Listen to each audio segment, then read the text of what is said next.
एका राजकीय पक्षाचा एक नेता होता, मोठा कार्यकर्ता होता आणि तो नेहमी घराबाहेर असायचा। त्याच्या बायकोला सांगायचा की पक्षाची मीटिंग आहे, कार्यकर्त्यांसोबत मीटिंग आहे आणि त्या कामासाठी मी बाहेर जात आहे आणि मला तिकडंच उशीर होईल, मला तिकडंच राहावं लागेल। आता पक्षाचं काम आहे, सगळ्या काही गोष्टी आहेत, नवरा बिझनेसमन आहे, यामुळं त्याची बायको त्याला बाहेर जाण्याची परवानगी द्यायची आणि तो तिकडं जायचा। पण मात्र तो मीटिंग करत नसून तो जरा वेगळ्याच पद्धतीची मीटिंग करायचा। एका फ्लॅटमध्ये जायचं आणि त्या फ्लॅटमध्ये तरुणीसोबत रात्रभर त्याची मीटिंग फिक्स करायचा आणि तो त्या तरुणीसोबतच जास्तीत जास्त वेळ घालवायचा। आणि जेव्हा तो एका तरुणीबरोबर अशा पद्धतीनं वेळ घालवतोय, तिच्यासोबत राहतोय, त्याची माहिती त्या नेत्याच्या बायकोला समजली, तेव्हा घडलं धक्कादायक प्रकरण, धक्कादायक घटना। नेमकं काय आहे संपूर्ण प्रकरण, कुठं घडली आहे घटना, हे आपण अगदी सविस्तरपणे पाहणार आहोत। पण जर तुम्ही अजूनही आपलं चॅनल सबस्क्राईब केलं नसेल तर लगेच सबस्क्राईब करून घ्या आणि बाजूला असणाऱ्या बेल नोटिफिकेशनला सुद्धा ऑन करायला विसरू नका। आता ही जी संपूर्ण घटना आहे ती आहे उत्तर प्रदेशमधील आग्र्यामधील तारगंज पोलीस स्टेशन अंतर्गत घडलेली आहे। आणि याच परिसरामध्ये आग्रा शहरातील अंसल अपार्टमेंट आहे आणि याच अंसल अपार्टमेंटमध्ये एक फ्लॅट आहे एका राजकीय नेत्याचा आणि त्या नेत्याचं नाव आहे यश यादव। यश यादव हा समाजवादी पार्टीचा नेता आहे आणि तो त्या ठिकाणचं जो सगळं कार्यकर्ते आहेत यांचा मीटिंग घेतो, यांचा तो नेता आहे आणि यांचं काम तो पाहत होता आणि तो याच फ्लॅटमध्ये त्याचं जाणं येणं मोठ्या प्रमाणात वाढलेलं होतं आणि त्याच्या ज्या काही सगळ्या मीटिंग आहेत तो याच फ्लॅटमध्ये घ्यायचा। आता त्याच्या ज्या मीटिंग आहेत काय आहेत असं तो त्याच्या बायकोला सांगायचा, पण मात्र या ठिकाणी तो सुंदर तरुणीसोबत राहायचा आणि या ठिकाणी एका सुंदर तरुणीसोबत सगळं काही करत होता।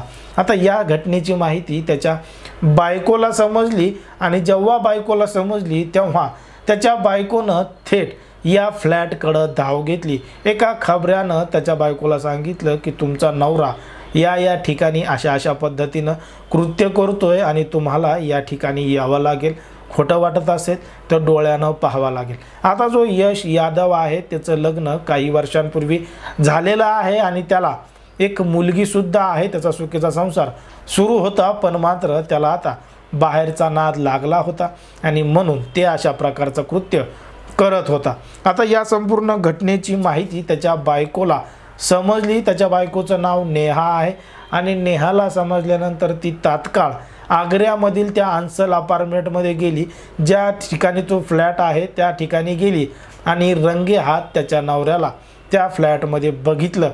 पण मात्र येणं दार वाजून त्याला परेशान केलं, त्यानं काही फ्लॅटचं दार उघडलंच नाही।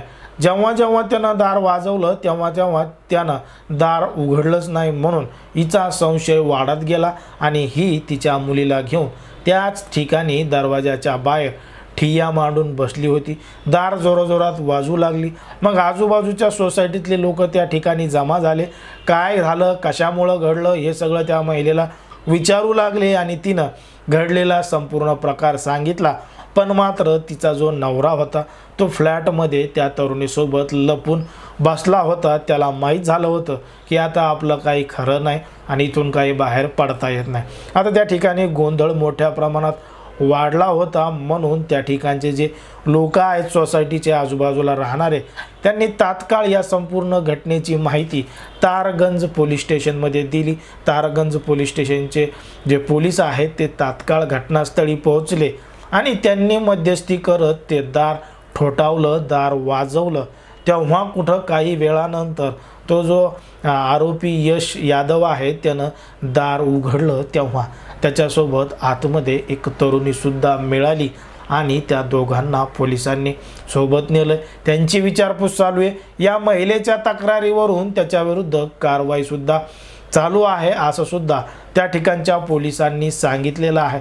पण मात्र या ठिकाणी जर आपण पाहिलं तर बाहेर मीटिंग आहे, काम आहे, म्हणून तो जो तिचा नवरा होता तो त्याच्या बायकोला फसवत होता। पण जेव्हा त्याच्या बायकोनं डोळ्यानं संपूर्ण प्रकरण पाहिलं तेव्हा तिला खरं वाटलं आणि आता तिनं त्याच्यावर कडक कारवाई व्हावी अशी मागणी सुद्धा त्या ठिकाणी केली आहे. पण जर आपण पाहिलं तर समाजामध्ये, देशामध्ये, राज्यामध्ये गुन्हेगारीचं प्रमाण कशा पद्धतीनं घडत आहे, विवाहबाह्य संबंधाचं प्रमाण कशा पद्धतीनं घडत आहे, कधी महिला बाहेर लफडे करतात तर कधी त्यांचे नवरेसुद्धा बाहेर अशा पद्धतीचं कृत्य करत असतात, हे आपल्याला या संपूर्ण घटनेवरून लक्षात येतं. एकंदरीत या संपूर्ण प्रकरणावर तुम्हाला काय वाटतं हे अगदी स्पष्टपणे कमेंटमध्ये सांगा. आणि अशाच पद्धतीचे नवनवीन व्हिडिओ पाहण्यासाठी आपल्या चॅनलला लगेच सबस्क्राईब करून घ्या.